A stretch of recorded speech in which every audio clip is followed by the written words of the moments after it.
SIR কি সঠিকভাবে চলছে?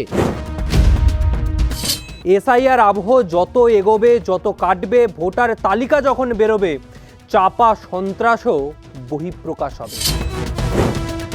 নির্বাচন কমিশনের কর্মপন্থার মধ্যে বারবার ফাঁক থেকে যাচ্ছে, বারবার ভুল থেকে যাচ্ছে। সেই ফাঁক ভুল সেটাকে অনুশীলন করে মেটাতে পারছেন না বিএলওরা, তাই অনেকে অসহায় হয়ে আত্মহননের পথ বেছে নেয়। জয় গোস্বামী তার মতো একজন বিদগ্ধ মানুষ, তাকে ডাকা হয়েছে। তৃণমূলের সাংসদ, অভিনেতা, বাংলা ফিল্ম ইন্ডাস্ট্রির সবচেয়ে প্রথম সারির মুখ অভিনেতা দীপক অধিকারী, তাকে শুনানিতে ডাকা হয়েছে। কাকে শুনানিতে ডাকা হচ্ছে? নোবেল জয়ী অর্থনীতিবিদ অমর্ত্য সেন, তাকে শুনানিতে ডাকা হচ্ছে।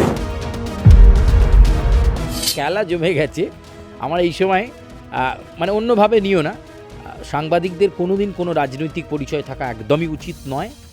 নিরপেক্ষতার প্রেক্ষাপটেই বিচার করা উচিত। আমরা এমন সাংবাদিক নই যে কোনো একটি রাজনৈতিক দলের মিছিলে গিয়ে সেখানে সেই দলের হয়ে স্লোগান দেব, এমন সাংবাদিক আমরা নই। আমাদের কাজ হচ্ছে প্রকৃত পরিস্থিতিকে তুলে ধরা। কিন্তু এই মুহূর্তে বঙ্গের রাজনীতিতে যিনি এই ধরনের মন্তব্য করে বারবার হেডলাইন্সে এসেছেন, শিরোনামে এসেছেন, অনুব্রত মণ্ডলের কথা মনে পড়ে গেল।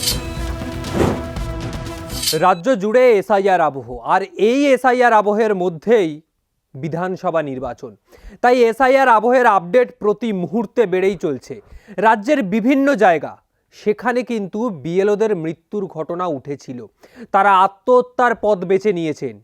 এই ঘটনা শুধু কয়েকটা জেলাব্যাপী নয়, শহর কলকাতার অজয়নগরেও এই ঘটনার সম্মুখীন হতে হয়েছে, যেখানে বিএলও অশোক দাস তিনি আত্মহত্যা করেছেন। শুধু কি অশোকনগর, গোটা বাংলার বিভিন্ন জায়গায় শুধু বিএলওরা নন, যারা ভোটাররা রয়েছেন তারা সংশয়ে আত্মহত্যা করেছেন যে তাদেরকে বাংলাদেশে পাঠানো হবে না তো, ডিটেনশন ক্যাম্পে পাঠানো হবে না তো। আর এই আবহের মধ্যেই মহাকাল মন্দিরের শিলান্যাস করতে গেলেন মুখ্যমন্ত্রী মমতা বন্দ্যোপাধ্যায়। তিনি যাওয়ার আগেই এয়ারপোর্টে দাঁড়িয়ে সাংবাদিক সম্মেলন করে বললেন যে এসআইআর আবহে গোটা রাজ্যব্যাপী বিভিন্ন আত্মহত্যার ঘটনা উঠেছে, যার পূর্ণাঙ্গ তদন্ত প্রয়োজন। কি কারণে আত্মহত্যা, এর পিছনে কি ইলেকশন কমিশনের দায় নেই? আর এই বিষয় নিয়ে আরও বিস্তারিত আলোচনায় আসবো। আমাদের সঙ্গে রয়েছেন আমাদের সিনিয়র জার্নালিস্ট সুচারু মিত্র। সুচারুদা, রাজ্যে একাধিক বিএলও মৃত্যুর ঘটনা যেরকম উঠেছে, সাধারণ ভোটাররা যারা হয়তো পরিচয়পত্র কিছু নেই, তাদের কাছে কোথাও খামতি রয়েছে, কিন্তু এই যে এসআইআর আবহ, তার মধ্যেই আত্মহত্যা করেছেন। আর সেই আবহের মধ্যেই মুখ্যমন্ত্রীর এই রকমের বক্তব্য যে এর পূর্ণাঙ্গ তদন্ত প্রয়োজন, এতজন মারা যাচ্ছে। এসআইআরই তো প্রধান ইস্যু হয়ে দাঁড়ালো এই সময় দাঁড়িয়ে। এসআইআর একেবারে ইস্যু। আমি তোমায় বলেছিলাম আগেও, 2026-এর বিধানসভা নির্বাচনে এই স্পেশাল ইন্টেন্সিভ রিভিশন কিন্তু একটা গুরুত্বপূর্ণ ইস্যু হতে চলেছে। এবং এটাও বলেছিলাম, আবারও বলবো, যে এসআইআর নিয়ে ভারতীয় জনতা পার্টি লাফাচ্ছিল, 1.5 কোটি বাদ গেল, 50 লাখ বাদ গেল, 2 লাখ বাদ গেল, 70 লাখ বাদ গেল, বাদ যাওয়া মানেই ইলেকশন যখন হবে তখন ভারতীয় জনতা পার্টি আসবে, মনে হয় না সেটা হবে। ঠিক বুমেরাংটা হতে চলল। এবং এতে করে কিন্তু ভারতীয় জনতা পার্টিরই বিপদ, ভারতীয় জনতা পার্টিরই ফলাফল অত্যন্ত নিম্নমুখী হবে বলে মনে করা হচ্ছে। তার কারণগুলো আমি একটা একটা করে আজকে তুলে ধরার চেষ্টা করব। মমতা বন্দ্যোপাধ্যায়, রাজ্যের মুখ্যমন্ত্রী, তিনি কি বলেছেন যে এই যে বাদ দেওয়ার প্রক্রিয়া চলছে, তুমি দেখো মতুয়াগড়ে এর আগেও বলেছি 13 লক্ষ মতুয়া বাদ পড়েছেন, রাজবংশী সম্প্রদায়ের মানুষজন বাদ পড়েছেন, শিডিউল ট্রাইব তারা বাদ পড়েছেন, শিডিউল কাস্ট সেই সম্প্রদায় থেকে মানুষজন বাদ পড়েছেন। এই যে বাদ দেওয়ার যে প্রক্রিয়া, সেই প্রক্রিয়া নিয়ে কিন্তু একাধিক প্রশ্ন থেকেছে, যার জন্য বিএলওদের উপরও চাপ বাড়ছে। অপ্রত্যাশিত চাপের মুখে অনেক বিএলও আত্মহননের পথ বেছে নিচ্ছেন। আর যারা পাচ্ছেন না, তারা পাবলিকের কাছে, সাধারণ মানুষের কাছে বিক্ষোভের সম্মুখীন হচ্ছেন। যত এসআইআর প্রক্রিয়া শেষের দিকে আসছে এবং অনেক মানুষ নিশ্চিত হচ্ছেন যে আর কোনো সুযোগ নেই ভোটার তালিকায়, আমি বাদ পড়ে গেলাম, তার ভেতরের বিক্ষোভটা জ্বলে উঠছে। যার ফলস্বরূপ ফারাক্কায় এই বিক্ষোভ, যার ফলস্বরূপ উত্তর দিনাজপুরের চাকুলিয়াতে সাধারণ মানুষ, বিক্ষোভরত মানুষ আইন হাতে তুলে নিল। সেখানে বিডিও অফিস ভাঙচুর করা হলো, একেবারে ভেঙে মাঠ করে দেওয়া হলো, এমনকি গুরুত্বপূর্ণ নথি ছিঁড়ে ফেলা হলো। উদ্বেগ প্রকাশ করেছে নির্বাচন কমিশন।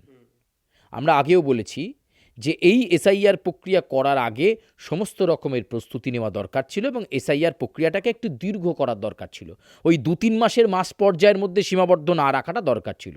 কিন্তু এর পেছনে অনেকে দেখছেন যে রাজনৈতিক উদ্দেশ্য রয়েছে। যেই মাত্র 2-3 মাসের মধ্যে এসআইআর শেষ হয়ে যাবে, ফেব্রুয়ারির পরেই কিন্তু বিজ্ঞপ্তি জারি হবে এবং রাজ্যে বিধানসভা ভোট হবে, তাহলে একটা তালে গোলে পাকিয়ে যাবে। ফলে এই বিষয়টাই কিন্তু মমতা বন্দ্যোপাধ্যায় প্রথম থেকে বলছেন এবং এসআইআর এই মুহূর্তে একটা গুরুত্বপূর্ণ হাতিয়ার হয়ে গেছে তৃণমূল কংগ্রেসের কাছে।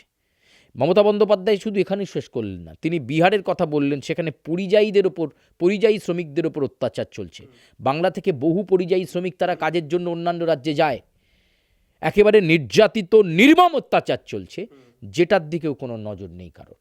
এ কথাও তিনি বললেন এবং তিনি বললেন যে বারবার মিথ্যাচারণ করে, মানুষের থেকে লুট করে কেন্দ্রে বিজেপি সরকার থাকছে আর বিভিন্ন রাজ্যে ডবল ইঞ্জিন সরকার করার একটা পরিকল্পনা করছে। মনে রাখবেন, পশ্চিমবঙ্গের মাটি দুর্জয় ঘাঁটি। এইটা মুখ্যমন্ত্রী মমতা বন্দ্যোপাধ্যায় আজকে কলকাতা এয়ারপোর্টে দাঁড়িয়ে এই কথা তিনি বুঝিয়ে দিলেন। অর্থাৎ এসআইআর নিয়ে নির্বাচন কমিশনকে যে চেপে ধরার কাজ এবং ভারতীয় জনতা পার্টিকে চেপে ধরার যে কাজ একদিকে অভিষেক বন্দ্যোপাধ্যায় করছেন, ফর্ম 7 নিয়ে তিনি নন্দীগ্রামে বলেছেন যে সেখানেও একটা কারচুপি করার চেষ্টা করছে ভারতীয় জনতা পার্টি, আর অন্যদিকে মমতা বন্দ্যোপাধ্যায় তিনিও কিন্তু তার আক্রমণের নিশানায় সেই ভারতীয় জনতা পার্টিকে রাখছেন এবং দেশের জাতীয় নির্বাচন কমিশনকে রাখছেন। ফলে এসআইআর প্রক্রিয়া নিয়ে বলা হচ্ছে, মুখ্যমন্ত্রীর মুখ থেকে যে কথাটা বেরোলো যে একটা দাঙ্গা লাগানোর চেষ্টা করা হচ্ছে।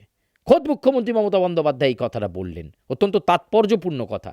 সত্যিই ঝামেলাকর পরিস্থিতি। তুমি দেখো মুর্শিদাবাদে যেটা হয়েছে, বা তুমি দেখো ফারাক্কায় যেটা হয়েছে, রাস্তা অবরোধ, একেবারে কোনো রাজনৈতিক দল কিন্তু এই অবরোধ করছে না। বিক্ষুব্ধ মানুষ, ক্ষুব্ধ মানুষ, যাদেরকে এসআইআর শুনানিতে বারবার হেনস্থা করা হচ্ছে। আপনার বাবার অমুক নিয়ে আসুন, আপনার বার্থ সার্টিফিকেট নিয়ে আসুন, আপনার কলেজ সার্টিফিকেট নিয়ে আসুন, আপনার একাডেমিক অমুক সার্টিফিকেট নিয়ে আসুন, আপনার জন্মের সার্টিফিকেট নিয়ে আসুন। এতবার এত শুনানিতে বারবার মানুষের যাওয়া এবং তারপরেও নিশ্চিত তারা থাকতে পারছেন না তার নাম থাকবে কিনা। এসআইআর শুনানিতে তুমি দেখো তো কোন কোন বিশিষ্ট ব্যক্তিদেরকে ডাকা হয়েছে। এসআইআর কি সঠিকভাবে চলছে? জয় গোস্বামী, তার মতো একজন বিদগ্ধ মানুষ, তাকে ডাকা হয়েছে। তৃণমূলের সাংসদ, অভিনেতা, বাংলা ফিল্ম ইন্ডাস্ট্রির মানে সবচেয়ে প্রথম সারির মুখ অভিনেতা দীপক অধিকারী, তাকে শুনানিতে ডাকা হয়েছে। কাকে শুনানিতে ডাকা হচ্ছে? নোবেল জয়ী অর্থনীতিবিদ অমর্ত্য সেন, তাকে শুনানিতে ডাকা হচ্ছে।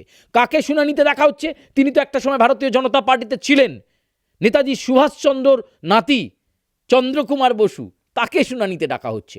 কাকে শুনানিতে ডাকা হচ্ছে? আরও একাধিক এরকম বিশিষ্ট ব্যক্তিত্বকে। তাহলে এসআইআর প্রক্রিয়াটা কিভাবে নিরবিচ্ছিন্ন এবং সঠিক হচ্ছে? নির্বাচন কমিশনের কর্মপন্থার মধ্যে বারবার ফাঁক থেকে যাচ্ছে, বারবার ভুল থেকে যাচ্ছে। সেই ফাঁক ভুল সেটাকে অনুশীলন করে মেটাতে পারছেন না বিএলওরা, তাই অনেকে অসহায় হয়ে আত্মহননের পথ বেছে নিচ্ছে। আমি তোমাকে বললাম, এটা জানুয়ারি মাস চলছে, ফেব্রুয়ারি মাসে এই স্পেশাল ইন্টেন্সিভ পর্যবেক্ষণ বা এই স্পেশাল ইন্টেন্সিভ রিভিশন, বিশেষ নিবিড় পর্যবেক্ষণ নিয়ে উত্তাল হবে বাংলা। আমি তোমায় বললাম, নির্বাচনের আগে বাংলা উত্তাল হবে এবং একটা বড় রাজনৈতিক সংঘর্ষ তৈরি হওয়ার দিকে এগিয়ে যাচ্ছে।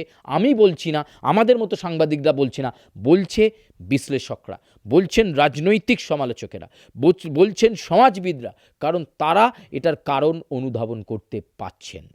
এবং এই যে বিরাট একটা মতুয়া সম্প্রদায়, রাজবংশী সম্প্রদায়, সিজুল ট্রাইব, তারা যে বাদ পড়ছেন, তারা কি হাত গুটিয়ে বসে থাকবেন বলে তোমার মনে হয়? তারা কিন্তু এবার রাস্তায় নেমে নিজেদের হাতে আইন তুলে নেবেন। যেভাবে আমরা দেখেছি চাকুলিয়াতে আইন তুলে নিতে মানুষকে কেউ মানেনি, আইসিকেও পিটিয়েছেন তারা। তাহলে আইন হাতে তুলে নিচ্ছে কখন? যখন সেই মানুষটি দেখছে তার দেওয়ালে পিঠ ঠেকে গেছে, ভোটার তালিকায় তার নাম নেই, সে একটা সংশয়ে, একটা অন্ধকারে, একটা ধোঁয়াশার মধ্যে কাটাচ্ছে এই পরিস্থিতির মধ্যে। ফলে পশ্চিমবঙ্গের এসআইআর যে স্মুথ হবে না, অনেক আগেই ইঙ্গিত ছিল এবং সেটা অন্য রাজ্যের মতো নয়। এই রাজ্যে বিশেষ নিবিড় পর্যবেক্ষণ করার আগে অনেক ভালো করে ম্যাপিং, অনেক ভালো করে অনুশীলন, অনেক ভালো করে প্রস্তুতি নেওয়াটা নির্বাচন কমিশনের দরকার ছিল। দেখো, শুধু তৃণমূল তো নয়, ভারতীয় জনতা পার্টির পক্ষ থেকে রাজ্য সভাপতি শ্রমিক ভট্টাচার্য বলছেন তামাশা হচ্ছে, দিল্লিতে বসে আছেন জ্ঞানেশ কুমার, আসুন টিম নিয়ে। তাহলে সব মহলে ক্ষোভ রয়েছে, সব মহলে ক্ষোভ রয়েছে। ফলে এই মুহূর্তে এই ক্ষোভ পরিস্থিতি সামলে আমি জানি না যে কত মানুষ যোগ্য ভোটার বাদ পড়ে গেলেন এবারের এই এসআইআরে, তাদের ভবিষ্যৎ কী হবে সেটা যেমন গুরুত্বপূর্ণ বিষয়, অবশ্যই আমরা সেদিককার খবর তুলে ধরব। আবার এটাও গুরুত্বপূর্ণ বিষয়, এত একটা উত্তাল পরিস্থিতির মধ্যে নির্বাচন কমিশন কতটা দক্ষ দেখাতে পারবে, যাদের নাম থাকলো না তাদের কি করা যাবে, সে বিষয়টা নিয়ে কোনো দিক নির্দেশ রয়েছে কিনা সেটার দিকে নজর রাখতে হবে। একদমই সুচরিতা, একটা কথা রয়েছে, what Bengal things today India things tomorrow. প্রথম বিরোধী রাজ্য যেখানে এসআইআর হচ্ছে এবং তারপর অন্যান্য রাজ্যে, এই বাংলায় কিন্তু পথ দেখাচ্ছে যে বিরোধী রাজ্যে এসআইআর হলে, যেখানে ডবল ইঞ্জিন সেখানে তো এসআইআর হয়েছে, সেই খবর আমরা দেখেছি বিহারে হয়েছে, কিন্তু বাংলায় যে এই রকম এসআইআর, এটা কিন্তু এবার অন্য যে সমস্ত বিরোধী রাজ্য রয়েছে তারা কিন্তু এক প্রকার ফলো করবে, সেটা বলাই যায়। কিন্তু এই আবহের মধ্যেই অভিষেক বন্দ্যোপাধ্যায় মেদিনীপুরে মেগা সমাবেশ, যে সমাবেশ 3টি জেলা নিয়ে, পূর্ব মেদিনীপুর, পশ্চিম মেদিনীপুর, ঝাড়গ্রাম, যার মধ্যে 5টি সাংগঠনিক জেলা এবং 35টি বিধানসভার সমস্ত কর্মকর্তা, যারা গ্রাউন্ড লেভেলের নেতৃত্বরা রয়েছে, দলের কর্মীরা রয়েছে, সকলকে নিয়ে সমাবেশ। আর এইখান থেকেই এই এসআইআর আবহে অভিষেক বন্দ্যোপাধ্যায় বলছেন যে আগামী সময়ে যদি কোনো বিজেপির নেতৃত্বকে হিয়ারিং ক্যাম্পের আশেপাশে দেখতে পান, তাহলে তাকে শুধু রবীন্দ্রসঙ্গীত নয়, এবার ডিজেটাও শোনাবেন। কোন ইঙ্গিত রয়েছে এখানে? না, খেলা জমে গেছে। আমার এই সময় মানে অন্যভাবে নিও না, সাংবাদিকদের কোনো দিন কোনো রাজনৈতিক পরিচয় থাকা একদমই উচিত নয়, নিরপেক্ষতার প্রেক্ষাপটেই বিচার করা উচিত। আমরা এমন সাংবাদিক নই যে কোনো একটি রাজনৈতিক দলের মিছিলে গিয়ে সেখানে সেই দলের হয়ে স্লোগান দেব, এমন সাংবাদিক আমরা নই। আমাদের কাজ হচ্ছে প্রকৃত পরিস্থিতিকে তুলে ধরা। কিন্তু এই মুহূর্তে বঙ্গের রাজনীতিতে যিনি এই ধরনের মন্তব্য করে বারবার হেডলাইন্সে এসেছেন, শিরোনামে এসেছেন, অনুব্রত মণ্ডলের কথা মনে পড়ে গেল। তার সেই চড়াম নিদান বা নকুলদানা, এখন দেখতে পাচ্ছি যে অভিষেক বন্দ্যোপাধ্যায়ের মুখেও এই ধরনের মন্তব্য। আসলে রাজনৈতিক উত্তাপটা এখন এই জায়গাতে পৌঁছে গেছে এবং ভারতীয় জনতা পার্টিও কিন্তু তাদের কাছে ওটা পরীক্ষা নিরীক্ষণের ব্যাপার যে এই এসআইআর নিয়ে তারা মানুষকে কতটা বোঝাতে পারলেন, তারা মানুষের কাছে কতটা যেতে পারলেন। আমি তোমায় আবার বলছি, আবেগ, শঙ্কা, আশঙ্কা, ধোঁয়াশার মধ্যে কাটাচ্ছে বাংলার একটা বড় অংশের মানুষ। গণ্ডগোল এই লাগলো বলে।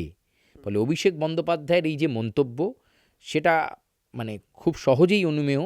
এই পরিস্থিতিতে এই ধরনের মন্তব্যই আসবে, কারণ বাংলাতে তো কথিতি আছে, যখনই নির্বাচন হয় রাজনৈতিক উত্তাপ বাড়ে এবং সেই রাজনৈতিক উত্তাপ গিয়ে ভোট বাক্সে প্রতিফলন হয়। নিশ্চয়ই আমরা দেখব 2026-এর বিধানসভা ভোটে কী হয়, পরিবর্তন নাকি আবার তৃণমূল কংগ্রেস থেকে যায় সেটা পরের বিষয়। কিন্তু আজকে এই যে অভিষেক বন্দ্যোপাধ্যায়ের মন্তব্য যে ডিজে বাজবে, এখন সেই ডিজে কিভাবে বাজবে, তার গানের সিলেকশন কেমন হবে, সেটা খুব গুরুত্বপূর্ণ। কিন্তু এটা ঠিক যে এই এসআইআর নিয়ে কিন্তু আগামী মাসে, ফেব্রুয়ারি মাসের শুরু থেকেই ব্যাপক লাগাতার বিক্ষোভের মুখে পড়তে হবে নির্বাচন কমিশনকে। এবং আমি জানি না যে এত চাপের মাঝখানে একবার জ্ঞানেশ কুমার আসবেন কিনা এবং নির্বাচন কমিশনের ফুল বেঞ্চ এখানে এলে বাংলার মুখ্য নির্বাচনী আধিকারিক যিনি রয়েছেন তার দপ্তরের সঙ্গে মিটিং হবে কিনা, সমস্যার সমাধান কোন কোন পর্যায়গুলোতে আছে সেটা দেখবার বিষয় আছে। একদমই, একদিকে এসআইআর আবহ আর তার মাঝখানে দাঁড়িয়েই নির্বাচন। 14ই ফেব্রুয়ারি এসআইআর এর ফাইনাল লিস্ট প্রকাশ, ভোটার তালিকা প্রকাশ পূর্ণাঙ্গ, তারপরে নির্বাচনের দিনক্ষণ ঘোষণার সম্ভাবনা।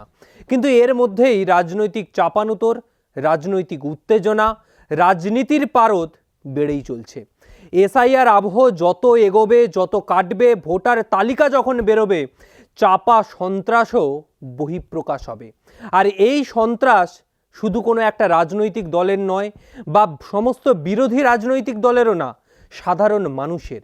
যারা বাংলার ভোটার তারা তৃণমূলকেও দিতে পারে, বিজেপিকেও দিতে পারে, সিপিএমকেও দিতে পারে, আবার নির্দলেও ভোট দিতে পারে। তাদের পরিচয় তারা ভোটার। তাদের পরিচয়পত্র যদি কেড়ে নেওয়া হয় বিক্ষোভ সাধারণ মানুষের। আর এই আবহের মধ্যেই আরও বিভিন্ন খবর, বিভিন্ন এসআইআর রিলেটেড রাজনৈতিক খবর আপনাদের সামনে তুলে ধরবো। আজকের মতো বিদায় নিচ্ছি। ভিডিওটা যদি ভালো লাগে অবশ্যই লাইক, কমেন্ট এবং চ্যানেলটি সাবস্ক্রাইব করবেন।